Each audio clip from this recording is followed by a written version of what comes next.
Assalamualaikum warahmatullahi wabarakatuh. Halo teman-teman Sobi. Hari ini saya coba cek kandang ya.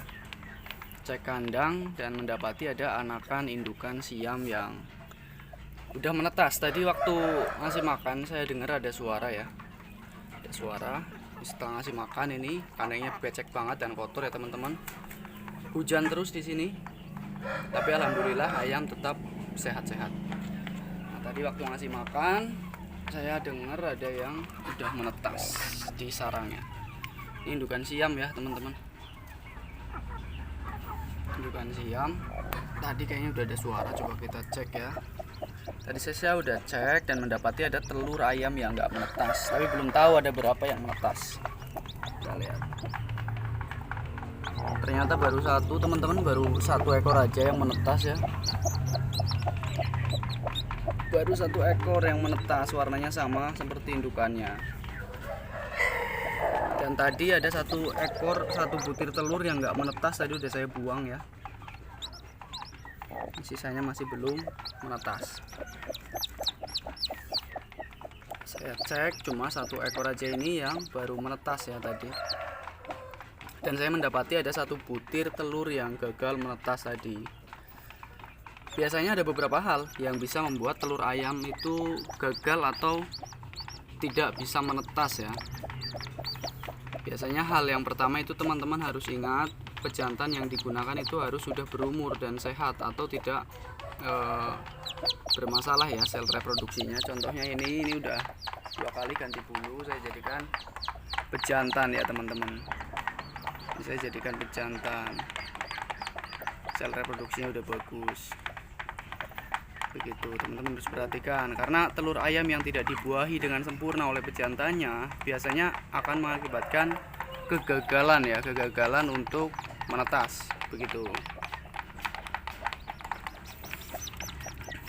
Oke, lanjut. Kemudian kalau teman-teman pakai mesin tetas, teman-teman juga harus perhatikan ya, apakah suhu di dalam mesin tetasnya itu stabil atau tidak. Kadang mati lampu atau termostatnya rusak, teman-teman harus perhatikan. Tapi saya ini manual ya, biar insting si babon ini bagus dan gak mudah stres gitu. Seperti saya, kalau manual jika harus dierami oleh indukannya, teman-teman juga harus memperhatikan alas yang bagus ya. Ini saya rasa sih cukup bagus, pakai kain hangat ya. Teman-teman juga bisa menggunakan alasnya seperti jerami atau serabut kelapa atau serabut yang lain ya, untuk alas sarangnya gitu. Jadi biar telur ini tetap hangat ya dan bisa untuk menetas. Dan masih ada yang bisa mempengaruhi menetas atau tidaknya telur pada indukan ayam. Biasanya bisa jadi karena faktor lingkungan seperti cuaca yang dingin, hujan, atau bahkan terlalu panas hingga kelembaban yang kurang di dalam sarangnya ini ya. Itu bisa mengakibatkan telur-telur tidak menetas. Lalu teman-teman juga harus ingat ya, rasio perbandingan antara pejantannya dan indukannya. Idealnya sih 3 indukan untuk 1 pejantan ya. Ini yang lain ini ayam-ayam muda teman-teman, darah ya, jadi saya satukan aja nggak masalah. Cuman kalau indukan yang tua itu ada 4 ekor, saya rasa sih masih cukup ideal karena semuanya bertelur dan menetas gitu. Jadi perbandingan atau rasio perbandingan antara pejantan dan indukannya itu saya rasa masih cukup ideal ya, begitu.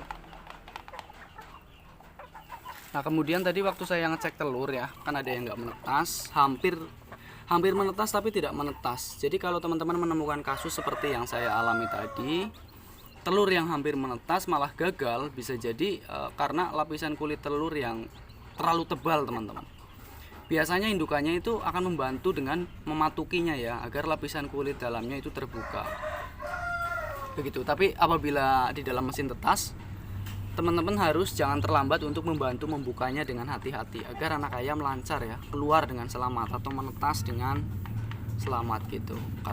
Karena bukan indukannya yang ngontrol. Jadi kalau pakai mesin tetas kita harus selalu mengontrolnya. Begitu. Oke teman-teman, mungkin itu beberapa faktor sih yang dapat menjadikan indukan gagal menetaskan telurnya. Kalau ada tips tambahan lain mengenai penyebab dan solusi untuk mengatasi indukan yang gagal menetaskan telurnya, teman-teman boleh komen di kolom komentar ya. Kita sharing di video ini. Makasih yang udah klik video ini. Sampai jumpa di video berikutnya. Salam satu hobi.